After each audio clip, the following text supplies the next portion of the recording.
Welcome guys to my video. अब म केही दिन मैले फिल गरेको यो मेडिकल फिल्डभरिमा त्यस्तो कुराहरू जुन मलाई लाग्छ चेन्ज हुनुपर्छ, म त्यसको बारेमा कुरा गर्छु। र मेरो त्यो टपिकको नाम हुनेछ 50 things to change in medical field. अब सर्वप्रथम त मैले चाहिँ टाइमकै बारेमा कुरा गर्छु। अब त्यो टाइम भनेको इन्टर्नसिपको बारेमा हो। हाम्रो हाम्रो इन्टर्नसिप जुन हुन्छ त्यो 1 वर्षको ड्युरेसनको हुन्छ र त्यसको लागि एनएमसीले एउटा गाइडलाइन पनि निकालेको छ कि त्यो गाइडलाइनमा यति घन्टा विद्यार्थीले काम गर्नुपर्छ। तलबको कुरा छैन, त्यसको पछि कुरा गरौँला। तर टाइमको बारेमा चाहिँ तोकेको छ।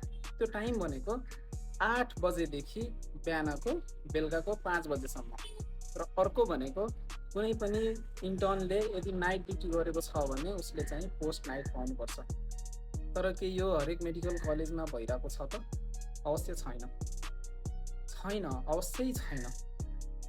म्याक्सिमम मेडिकल कलेजहरूले चाहिँ प्रोभाइड गर्छन्, तर सबैले चाहिँ गरेको छैन। त्यही भएर सबभन्दा पहिला यदि चाहिँ कुनै पनि मेडिकल कलेजले त्यस्तो चाहिँ गरिरहेको छ भने उसलाई चाहिँ एनएमसी गाइडलाइन एकचोटि गएर फेरि पढ्नुहोस् भनेर भन्छु मैले त। किन भन्दाखेरि यदि नेपाल मेडिकल काउन्सिलकै कुरा नमानेर कसको कुरा मान्ने हो त?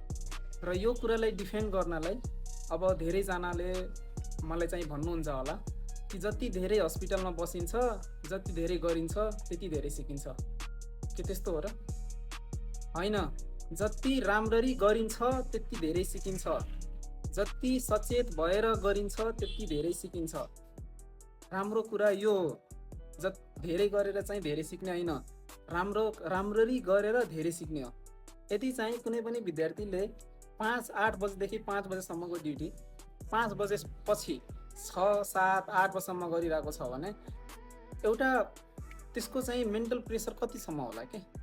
उसको आफ्नो पर्सनल काम पनि होला, उसले ट्राभल गरेर गएर खानासाना पनि पकाउनु पर्ने होला, उसले त्यसरी नै प्लान गरे होला। तर चाहिँ 8 देखि 5 बजेसम्मको ड्युटी उसले एक्सटेन्ड गरेर 7, 8 बजेसम्म राखिदिन्छ।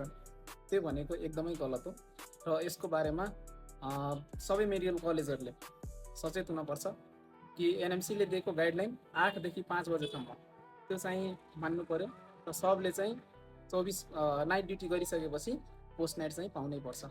यो दुईवटा कुरा चाहिँ सबै मेडिकल कलेजहरूले म रिक्वेस्ट गर्छु कि यो एनएमसीको गाइडलाइन चाहिँ फलो गरिदिनु पर्यो।